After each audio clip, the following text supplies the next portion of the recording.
ஏழை குழந்தைகளின் அடிப்படை கல்விக்காக உதவ singleteacherschools.org இணையதளத்தை தொடர்பு கொள்ளுங்கள்.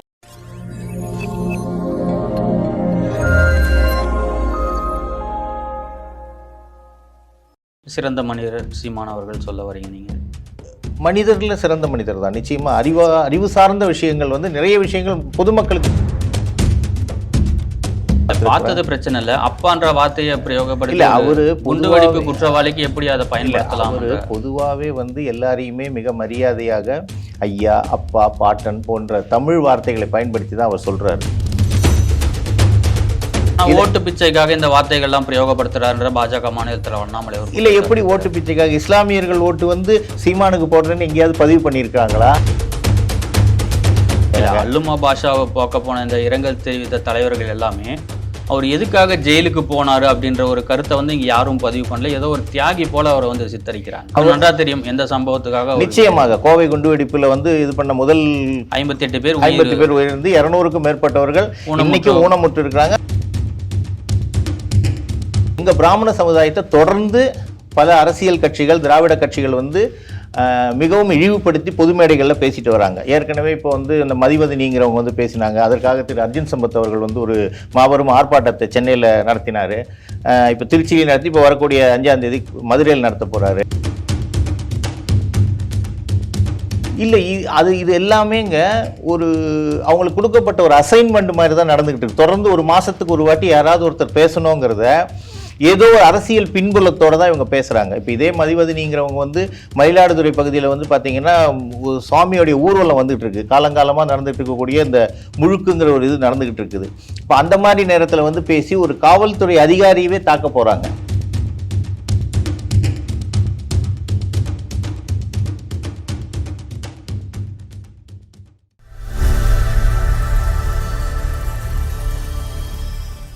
தாமரை டிவி நேயர்களுக்கு வணக்கம். இன்றைய நேர்காணலில் நம்முடன் இணைந்திருக்கும் சிறப்பு விருந்தினர் அகில பாரத மக்கள் கட்சியின் மாநில தலைவர் திரு பாபு பரமேஸ்வரன் அவர்கள். வணக்கம். வணக்கம். இந்து இயக்கங்களில் நீங்கள் இருக்கீங்க. நேற்றைய தினம் நாம் தமிழர் கட்சி ஒருங்கிணைப்பாளர் சீமான் அவர்களோடு ஒரு சந்திப்பை நடத்தியிருக்கீங்க. எதற்காக இந்த சந்திப்பு? இந்த சந்திப்பினுடைய பின்னணி என்ன? நாம் தமிழர் கட்சி ஒருங்கிணைப்பாளர் திரு சீமான் அவர்கள் நட்பு ரீதியாக சந்திச்சிருக்கிறோம். ஏற்கனவே பல முறை சந்திப்பதற்குண்டான அழைப்புகள் இருந்துச்சு. நேரம் ஒத்து வராமல் இருந்ததுனால நேற்று சந்திக்கும்படியான ஒரு நிகழ்வு ஏற்பட்டது. அகில பாரத மக்கள் கட்சியின் சார்பில் நானும் எங்களுடைய பெருமதிக்குரிய நிறுவனத் தலைவர் டாக்டர் ராமநாதன்ஜியும் அவருடைய இல்லத்தில் நேற்று இரவு சந்தித்தது. இதோடைய பின்னணின்னு பார்த்திங்கன்னா, நாம் தமிழர் கட்சியோடைய ஒருங்கிணைப்பாளர் ஒரு மிகப்பெரிய பேச்சாளர். இப்போ சமீபத்தில் பாரதியாரை பற்றியும் மற்ற உவே சாமிநாத ஐயர் போன்ற பிராமணர்களை பற்றியும் மிக பெருமையாகவும் உயர்வாகவும் அவர்கள் செய்த தமிழுக்கு செய்த தொண்டையும் உலக மக்கள் அனைவருக்கும் கொண்டு சேர்க்கும் ஒரு பணியில் அவர் செயல்பட்டார். அதற்கு ஒரு வாழ்த்தும் பாராட்டும் தெரிவிக்கும் விதமாகத்தான் நாங்கள் அவரை சந்தித்தோம். இதில் அரசியல் உள்நோக்கமோ பின்னணியோ எதுவுமே கிடையாது. மற்ற பொதுவான விஷயங்களை நட்பு ரீதியாக நாங்கள் பேசிக்கொண்டிருந்தோம். சிறந்த மனிதர் சீமான் அவர்கள் சொல்ல வரீங்க நீங்க? மனிதர்ல சிறந்த மனிதர் தான். நிச்சயமா அறிவு சார்ந்த விஷயங்கள் நிறைய விஷயங்கள் பொதுமக்களுக்கு கொண்டு போய் சேர்ப்பதில் சமீபத்தில் இந்த பாஷா, கோவை பாஷா அவர்கள் இறந்தபோது அப்பான்ற வார்த்தையெல்லாம் ஒரு பதிவு பண்ணியிருந்தாரு.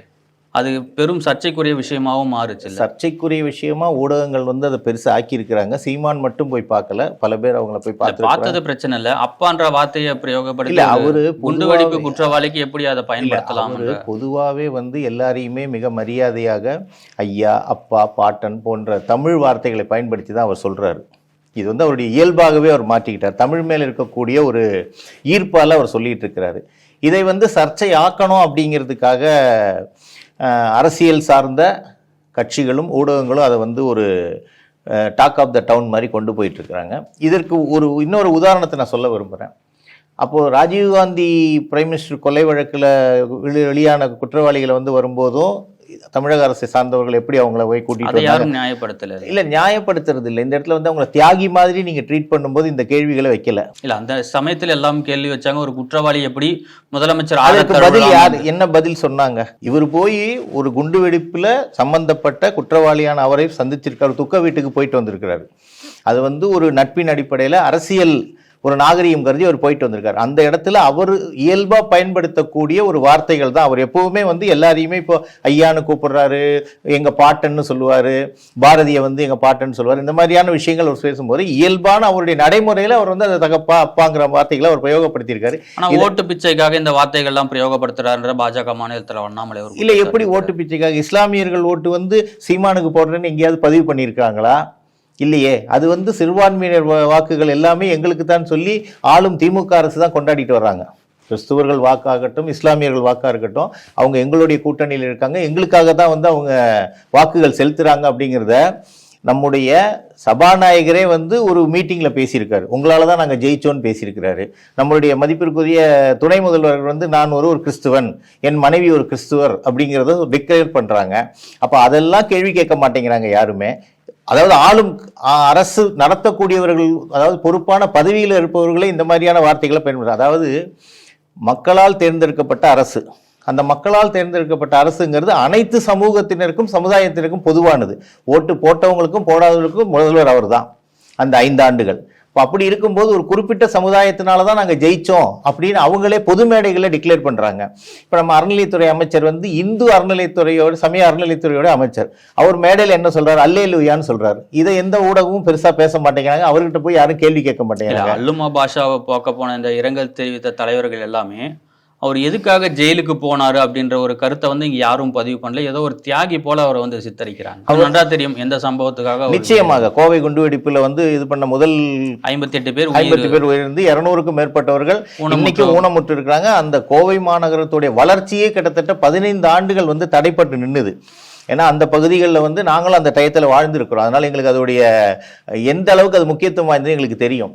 இப்போ இவர் அங்கே போயிருக்கும் போது பார்த்தீங்கன்னா அந்த ஒரு துக்க நிகழ்வுக்கு போன இடத்துல இவர் பேசிய ஒரு வார்த்தை மட்டும்தான் இன்னைக்கு ஹைலைட்டா சொல்லிட்டு இருக்காங்க. மற்றபடி அவர் போனதுக்கோ வந்ததுக்கோ விமர்சனம் இல்லை, ஏன் போனீங்கன்னு யாரும் கேட்கல.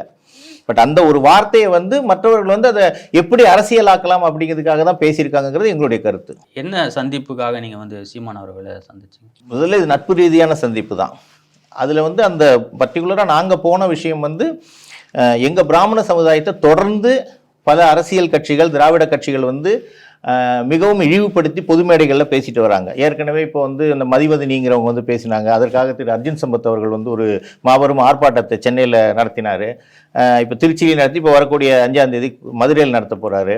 இப்போ அதே மாதிரி கோவை ராமகிருஷ்ணன்கிற திராவிட கழகத்தை சேர்ந்த ஒருத்தர் வந்து இந்த அதாவது சேலஞ்சிங் சைல்டெல்லாம் வந்து பிராமண சமுதாயத்துக்கு தான் பிறக்குது, அது எங்களை மாதிரி ஆட்டுக்கறி மாட்டுக்கறி சாப்பிட்றவங்களுக்கெல்லாம் அது வந்து பிறக்காது, நாங்கள்லாம் பலமானவர்கள்ங்கிற மாதிரி மீண்டும் பிராமணர்களை வந்து இழிவுபடுத்தும் நோக்கத்தில் பேசியிருக்கிறாங்க. சுந்தரவல்லின்ற ஒரு அம்மா, அவங்க வெளிநாட்டில் போயிட்டு இந்த பிராமணர்கள் குறித்து பேசி அந்த இடத்துல வந்து ஒரு செருப்படி வாங்கிட்டு வந்திருக்காங்க அந்த அம்மா. இல்லை, இது எல்லாமேங்க ஒரு அவங்களுக்கு கொடுக்கப்பட்ட ஒரு அசைன்மெண்ட் மாதிரி தான் நடந்துகிட்டு இருக்கு. தொடர்ந்து ஒரு மாசத்துக்கு ஒரு வாட்டி யாராவது ஒருத்தர் பேசணுங்கிறத ஏதோ ஒரு அரசியல் பின்புலத்தோட தான் இவங்க பேசுறாங்க. இப்போ இதே மதிவதனிங்கிறவங்க வந்து மயிலாடுதுறை பகுதியில் வந்து பார்த்தீங்கன்னா சுவாமியோடைய ஊர்வலம் வந்துகிட்டு இருக்கு, காலங்காலமாக நடந்துகிட்டு இருக்கக்கூடிய இந்த முழுக்குங்கிற ஒரு இது நடந்துகிட்டு இருக்குது.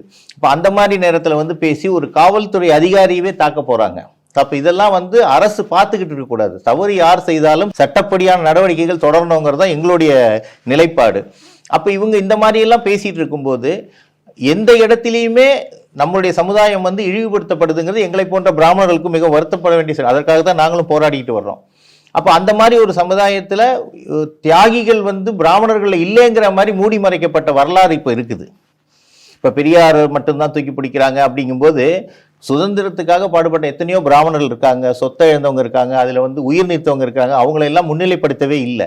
எல்லாமே அவங்களை பின்னிலைப்படுத்தி இன்னைக்கு வரைக்கும் அவங்க அடையாளமே தெரியாத மாதிரி அழிக்கப்பட்டிருக்கு. அப்படி இருக்கும்போது பாரதியாருக்குமே அந்த நிலைமை தான். இப்போ இன்னைக்கு பாரதியாருடைய அந்த நாளில் வந்து ஒரு சிறப்பு நிகழ்ச்சி நடத்தணுங்கிறதுக்காக ஒரு 11ஆம் தேதியே பிளான் பண்ணியிருக்கிறாரு. அது நேற்று அவர் சொன்ன செய்தி. அதுக்கப்புறம் தொடர்ந்து வேற நிகழ்ச்சிகள் இருந்தாலும் 20ஆம் தேதி நடத்தியிருக்கிறாரு. இப்போ ஒரு தலைவருடைய பிறந்த நாள் ஒரு வருஷம் ஃபுல்லாக கொண்டாடுறாங்க. அவர் பிறந்த அன்னைக்கு மட்டும்தான் கொண்டாடணும். அப்படி பார்த்தா இவர் 20ஆம் கட்சியுடைய கொள்கை முடிவா, அது இவருடைய கட்சியுடைய கொள்கை முடிவு. பாரதியாரை கொண்டாடுறது, பாரதியார் வந்து தமிழ்நாட்டுக்கான கவி மட்டும் இல்லை, இந்தியாவுக்கான கவி, உலகத்துக்கான கவி, புரட்சி கவி பாரதி வந்து சொல்லாத விஷயமே இல்லை.